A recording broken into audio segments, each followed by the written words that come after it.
Landslide ang pagkapanalo ng magtuwing Bersamin laban sa Mother and Santander na sila Joy at Kiko Bernos. Kailan rin ng mga Bersamin ang nanalong kongresista ng Lone District ng Abra, sina yung congressman nila DJ Libreto.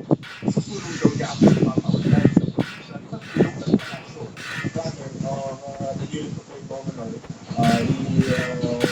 executive secretary, sasamantalayin natin yung present niya sa palasyo para we can make reality yung mga dreams and aspirations natin in different kinds of industries in Abra. Samantala, kahit may barilan kahapon malapit sa isang voting center sa Bangged, ay kinasugat ng dalawa. Generally peaceful pa rin ang turing ng Abra Police sa eleksyon sa